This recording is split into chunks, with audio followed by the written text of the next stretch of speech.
So part third की starting वहीं से होती है जहाँ पर पिछला पार्ट खत्म हुआ था, यानी कि सब लोग खाने की टेबल पर बैठे होते हैं और दिखाया जाता है कि उसकी मॉम ने उसके लिए बहुत सारा खाना बनाया था। और यहाँ पर सोमी आई सबके सामने अपने मार्क्स की और सभी चीज़ों की तारीफ कर रही होती है और उसके डैड कहते हैं कि तुम्हारा अवार्ड चाहिए था ना, एक ब्रांडेड बैग मैं तुम्हें बहुत ही जल्दी ला के दूंगा, जिस पर सोमी बहुत ज़्यादा खुश जाती है। और उसके बाद हम देखते हैं कि उसके डैड कहते हैं कि जीशु को भी नीचे बुलाओ, उसको भी पूछे कि उसके कितने मार्क्स आए हैं, जिस पर सुनाई झूठ बोलती है कि दरअसल डैड उसके कुछ अच्छे मार्क्स नहीं आए हैं और वह गाँव से आई है ना, उसका सिलेबस भी पीछे रह गया है, इसीलिए मेरी सिस्टर बहुत ज़्यादा सैड है और वैसे भी आप उसे नीचे बुलाने के लिए कह रहे हैं तो मैं उसे नीचे बुला लेती हूँ। जिस पर उसका छोटा भाई कहता है कोई ज़रूरत नहीं है। वह पीछे से आवाज़ मारने लगता है और कहने लगता है कि तुम्हें नीचे आने की कोई ज़रूरत नहीं है जिससे तुम हमारी फैमिली मेम्बर नहीं हो। लेकिन सोमी रोती है और कहती है कि डैड और मॉम की खुशी के लिए हमें उसे नीचे बुलाना चाहिए। ब्रदर आप उससे ऐसे मत बोला करो। और वह ऊपर से जीशु को बुलाने के लिए चली जाती है। जीशु आती है और उसे कहती है कि नीचे खाना खाने के लिए चलो और जाने वाली होती है। वो जीशु से कहती है कि पहली बात तुम अपने मार्क्स के बारे में किसी को नहीं बताओगी।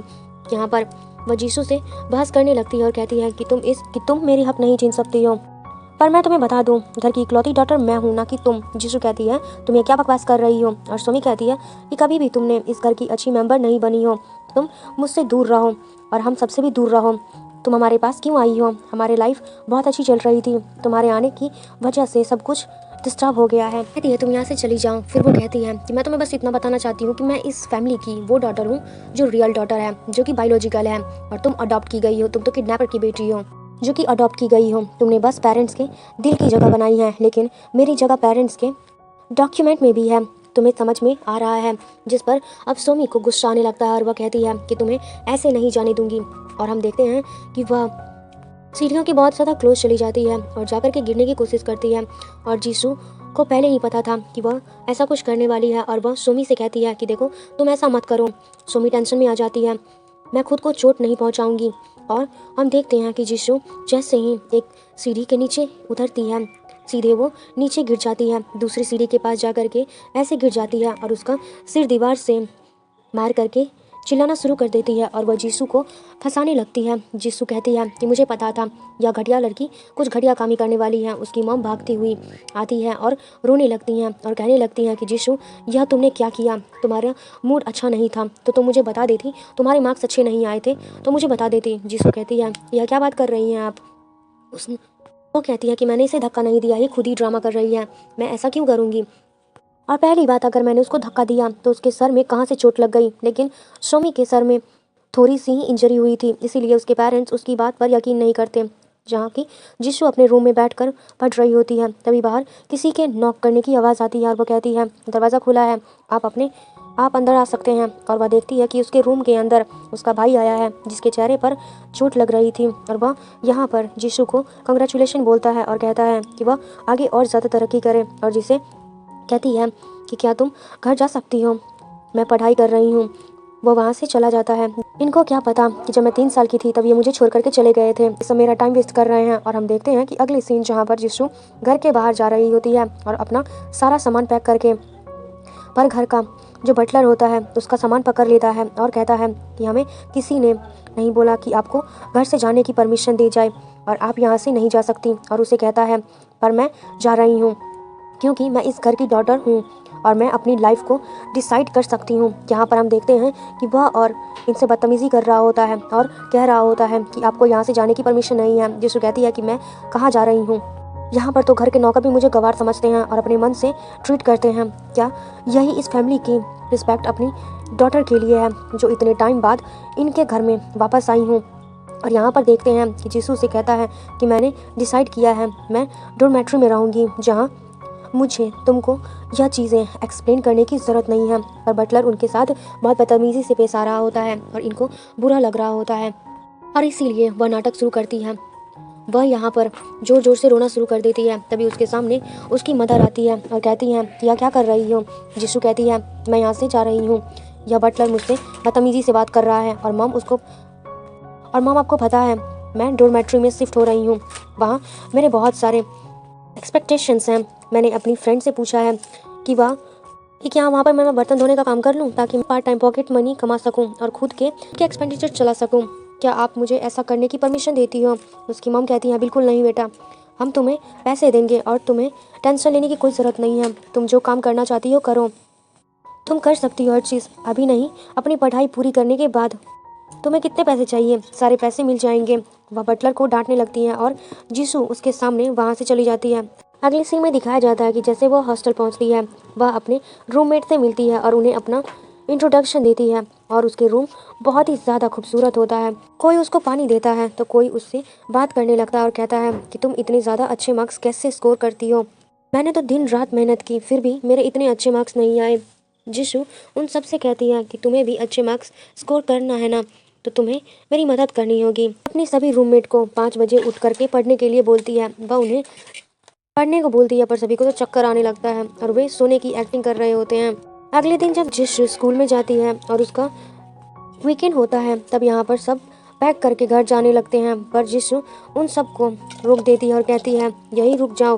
पर वे उसकी बात नहीं मानते और वहाँ पर चुपचाप ले जाते हैं और वे जाकर पढ़ाई करना शुरू कर देती है। लेकिन तभी उसके पास उसकी मॉम और डैड का कॉल आता है और उसे घर बुला रहे होते हैं, पर जिशु तो वहाँ पर आने से साफ मना कर देती है और वह उन्हें कई सारे बहाने मारती हैं। उसकी मॉम बहुत ज़्यादा रिक्वेस्ट करती हैं, जिशु से कहती हैं उसे अच्छे मार्क्स लाने के लिए, और वह अच्छे मार्क्स नहीं लाएगी तो क्या होगा? उसकी फैमिली की स्टेटस मिट्टी में मिल जाएगी। और क्या वह ऐसे ही चाहती है? जिस पर उसके डैड गुस्सा भी हो जाते हैं और फ़ोन लेते हैं और कहते हैं कि अगर तुम घर नहीं आओगी तो मुझसे बुरा कोई भी नहीं होगा। उसके सामने उसके पेरेंट्स आ जाते हैं, जिन्हें देखकर वह इग्नोर करने लगती है और जाने लगती है। लेकिन तभी उसके पेरेंट्स उसके पास आते हैं और कहते हैं कि तुम क्या कर रही हो, या क्या घटिया चीज़ खा रही हो? रहे होते हैं कि ऐसे मत करो। उसे समझ में नहीं आता है कि क्या करे। उसके पेरेंट्स उसके साथ ऐसा क्यों बिहेव कर रहे हैं और हम तुम्हारे लिए एक शेफ भेज देंगे। जिस पर वो कहती है बिल्कुल भी नहीं, वो बहुत गंदा खाना बनाता है। आप लोगों का खाना मुझे बिल्कुल भी समझ में नहीं आता है। वो भी कोई खाना है क्या? इसलिए वह जोर जोर से तमाशा शुरू कर देती है। जैसे ही वह प्रिंसिपल को देखती है तो वह ऐसे दिखावा करने लगती है। उसकी फैमिली मेंबर्स उससे टॉर्चर कर रहे हैं और वह ज़बरदस्ती यहाँ से ले जा रहे हैं। उसके लाख समझाने के बाद भी उसे यहीं पर रहना है और घर नहीं जाना। लेकिन तभी प्रिंसिपल आता और कहता है जिशु तुम पीछे हो जाओ और मुझे बताओ क्या दिक्कत है। जिशु कहती है मेरे डैड मुझे इस स्कूल से कहीं और ट्रांसफ़र करना चाहते हैं। जिस पर उसका प्रिंसिपल उनसे लड़ने लगता है और कहता है कि आप ऐसा नहीं कर सकते, यह बच्ची बहुत काबिल है और हमारे स्कूल में रहेगी, यह लोगों की इंस्पिरेशन बनेगी और आप जिशु के साथ ऐसा नहीं कर सकते। और वह उसके पेरेंट्स को जाने पर मजबूर कर देते हैं। और अब हमें अगले सीन में दिखाया जाता है जहाँ पर जिशु के पेरेंट्स होते हैं, वे बहुत ज़्यादा टेंशन में होते हैं कि आखिर वह लड़की घर आने का नाम क्यों नहीं ले रही, वह घर से इतना दूर क्यों रहना चाह रही है। क्या हमने कभी उसे मारा है या टॉर्चर किया है? क्या हमने उसे इतने टाइम बाद मिले हैं पर हमने उसे प्यार से ट्रीट नहीं किया? जिस पर उसकी मॉम कहती हैं हम कुछ नहीं कर सकते, वह हमारी डॉटर है, वह थोड़ा बदल चुकी है। तभी उन्हें वहाँ पर सुमयाई दिखाई देती है और वह सुमयाई को बताते हैं कि सुमयाई को लगता है उसकी कुछ तारीफ़ करेंगे। लेकिन उसके डैड से कहते हैं दरअसल हमने जीसू के लिए कुछ न्यूट्रिशन फूड बनाने का डिसाइड किया था, तुम जाकर उसे स्कूल में यह चीज़ ट्रांसफ़र कर दोगी।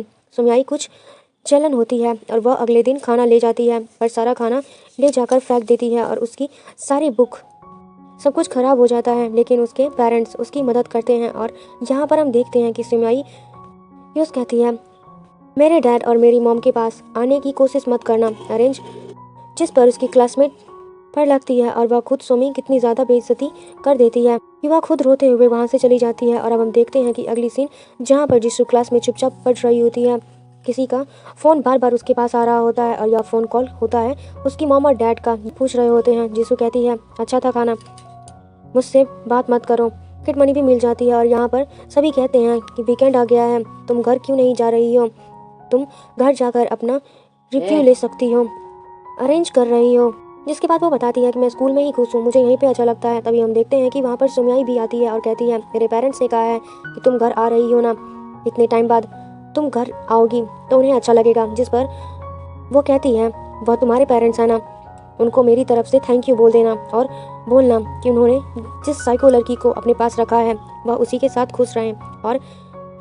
और वह रोती हुई वहाँ से चली जाती है। लेकिन यहाँ पर उसके पास फ़ोन आता है और यह फ़ोन होता है उसके बचपन की जिस दोस्त ने उससे मदर की तरह पला था, वह उसे गले मिलती है, इमोशनल हो जाती है और वह जो खाना लाई होती है उसे सुनकर बहुत ही ज़्यादा खुश हो जाती है। उसकी खुशी का ठिकाना नहीं होता है और उसे पता चलता है कि उसकी जो यह दोस्त है वह बहुत ज़्यादा खुश है और घर से कोई लड़की इतने बड़े स्कूल में आई है और जब वह अपने रूम में कुछ सामान लेने के लिए जाती है तो उसे वहाँ पर सोम्याई दिखाई देती है, जो बाहर से रूम को लॉक कर देती है कि कोई इंसान अगर एक बार अंदर जाएगा तो वह तब तक अंदर रहेगा जब तक दरवाज़ा तोड़ ना दिया जाए, वह नहीं खुलेगा। और सोमी देख लेती है कि वह ऐसा दिखाती है कि उसे कुछ भी नहीं पता।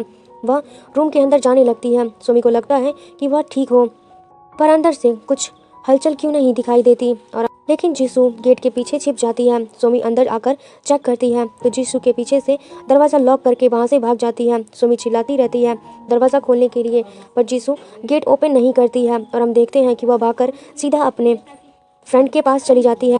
एग्ज़ाम के लिए उसके पास सामान नहीं है और वह अपने घर से लेकर नहीं आई है, इसीलिए उसे अपने पेरेंट्स के घर जाना पड़ेगा, पर वह उनसे मिलना नहीं चाहती थी। फिर वह डस्टबिन के पास वो सारी चीज़ें देखती हैं। उसे वहाँ पर उसका ज़रूरी डॉक्यूमेंट मिल जाता है, लेकिन तब तक वहाँ पर उसकी मॉम आ जाती है। और यहाँ पर उसके ब्रदर उससे कहने लगते हैं कि हो सकता है कि यह इसलिए आई हो ताकि हमें एग्ज़ाम सेंटर पर ड्रॉप कर दें। पर जीसू अपनी मॉम से पैसे मांगती है और उन्हें इग्नोर करके वहाँ से चली जाती है। अगले सीन में वह बहुत ज़्यादा मेहनत कर रही होती है, पर उसकी दोस्त टेंशन में आ रही होती है। वह जीसू पेन बॉक्स में क्या कर रही है, वह देख सकती है कि वो जो दोस्त है उसके लिए कितना ज़्यादा सीरियस है। और अब हमें अगले दिन का सीन दिखाया जाता है एग्ज़ाम सेंटर का। यहाँ पर इन्विजिलेटर सभी बच्चों को आकर के इंस्ट्रक्शन देता है और उन्हें एग्ज़ाम सेंटर पर क्या करना है और क्या नहीं करना है हमको कहता है। और उसको एग्ज़ाम पेपर दिया जाएगा और आपको वह पेपर तब तक सॉल्व नहीं करना है जब तक आपको बेल की आवाज़ नहीं सुनाई देगी। और मैं यहाँ पर उन्हें पेपर भी डिस्ट्रीब्यूट किए जाती हूँ। और जिसू जैसे ही पेपर को देखती है उसे बहुत जोर से स्माइल आने लगती है, क्योंकि वह पेपर बहुत ज़्यादा इजी होता है। जो कुछ भी उसने पढ़ा था वह सब चीज़ पेपर में आया होता है और उसे एक ही क्वेश्चन आ जाता है। उसकी खुशी का ठिकाना नहीं रहता और वह देखती है कि वह पेपर जल्दी से ख़त्म करके बाहर आ जाती है। और यहाँ पर उसकी जो फ्रेंड होती है वो गांव से वह इसका इंतज़ार कर रही होती है, उसके लिए फूल लेकर आती है और पूछती है बताओ पेपर कैसा गया, सब ठीक था ना। जीशू कहती है बहुत अच्छा पेपर गया, मुझे उम्मीद ही नहीं था कि इतने ईजी क्वेश्चन भी पेपर में आ सकते हैं। उसकी फ्रेंड कहती है मेरे पास तुम्हारे लिए कुछ और सरप्राइज़ है। और पीछे मुड़ती है तो वहाँ पर उसकी दो दोस्त और भी होती हैं और वह जीसू को बताती हैं कि वह बड़ी सी फैमिली में मेड की तरह काम करने वाले हैं, जहाँ पर उन्हें अच्छा खासा पेमेंट भी मिलेगा। क्या वह जीसू को आज रात डिनर से ट्रीट कर सकती हैं, जिस पर हम देखते हैं कि जीसू उनको देख करके बहुत खुश होती है और कहती है क्यों नहीं। यहाँ पर इंटरव्यू हो रहा होता है और वह उनका इंटरव्यू लेने की बात करता है। इधर हम देखते हैं कि जो जीसू की बायोलॉजिकल फैमिली होती है वहाँ पर एक फैमिली गैदरिंग हो रही होती है, जहाँ पर उसके डैड सोमी से पूछते हैं कि तुमने जीसू को बताया नहीं था कि एक छोटी सी फैमिली गैदरिंग हो रही है। उसने कहा हाँ डैड मैंने बताया था, पर उसने मुझे डांट कर भगा दिया, जिस पर उसके डैड को गुस्सा आने लगता है और वह कहते हैं कि इस लड़की को घमंड किस चीज़ का है, मुझे समझ में नहीं आता। वह सोचती है कि क्या है अपने बारे में छोड़ो, हम अपना फैमिली सेलिब्रेट कंटिन्यू रखते हैं। लेकिन जीसू अपनी दोस्त के साथ उसके घर में सो रही होती है, तभी उसे आवाज़ सुनाई देती है। आवाज़ उसके अलार्म की होती है और वह जल्दी उठ करके अपनी फ्रेंड से कहती है कि जल्दी से उठो वरना हम गांव पहुंचने में लेट हो जाएंगे, हमें गांव पहुंचकर वहां पर सेलिब्रेट भी तो करना है।